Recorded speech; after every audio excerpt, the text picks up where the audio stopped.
Hey Axis and Allies players, the Good Captain here, and welcome to video number 1 in what will likely be an 11 or 12 part series on Axis and Allies 1914. The purpose of these videos is to provide what I believe to be a competitive opening script for each faction, as well as mid and long range strategies. So before I get into the content of this video, I have this disclaimer, and that is that this series of videos is not for beginners. It assumes that you have a working understanding of the rules and that you've played at least a few games of Axis and Allies 1914. Also, I feel it's very important to highlight the fact that the rule set used in these videos is the out-of-box rule set. I'm not using the tournament rule set.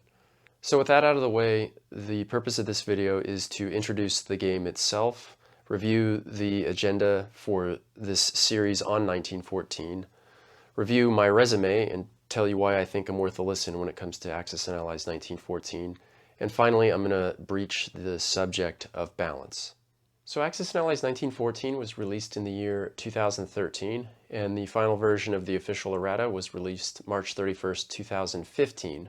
Normally, with other versions of Axis and Allies, there is a rulebook and an official errata for that rulebook. The same is true for 1914, however, it's very necessary to understand that there's actually an official Q&A. This official Q&A covers questions that were not addressed in the official errata or the manual. All of these sources will be linked in the description box below. That is, there will be a link to the manual, a link to the official errata, and a link to the official Q&A. However, at the time of the recording of this video, Renegade Games has announced it's re-releasing Axis and Allies 1914 with an updated rulebook. So if you're coming to this video 6 months to a year after its release, there's probably an updated rulebook, and hopefully the errata and the official Q&A won't be necessary. In either case, I will keep the description box updated, and hopefully this can be a one-stop shop resource for Axis and Allies 1914 rules and errata. So that's all I have to say with regards to introducing the game. I'm now going to discuss the agenda for the following series of videos. This video obviously is an introduction. Videos 2, 3, and 4 are going to be the strategic videos for Austria, Hungary, Russia, and Germany respectively. The 5th video is going to be a video solely for the one and only optional rule in this game, that's the Russian Revolution. We'll then continue with the strategic videos for France, the United Kingdom, the Ottomans, the Italians, and finally the Americans. The last video, or what I think will be the last video, video number 11, will be a video focused on balance and final conclusions, final thoughts, and then of course shoutouts.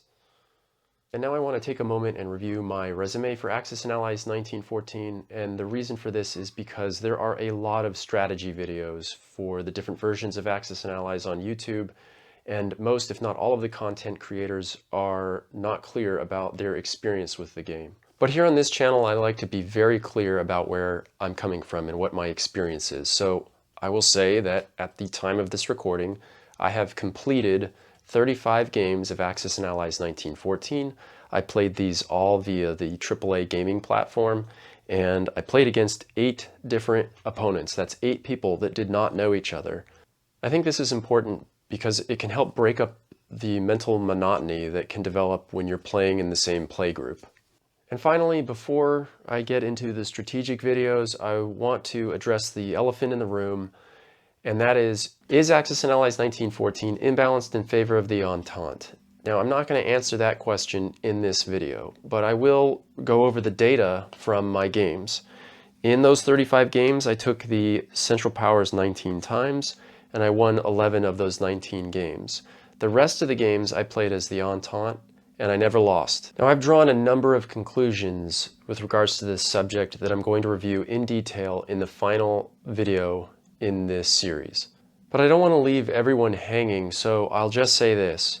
Probably every single version of Axis and Allies is imbalanced by some degree when all factions in that version of Axis and Allies are manned by players with 10 out of 10 experience in that version. So I'm just going to have to leave it there for right now. Again, I'll go over all of this in my last video, and in fact I'm probably going to do a clinic video once the series is complete to really go into this topic in more detail.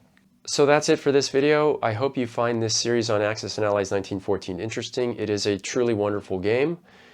Very non-intuitive. I think there's a lot that got missed by Axis and Allies players coming from other versions over to 1914, and I think you'll see some of that in the very first strategic video for Austria-Hungary. Hope to see you there.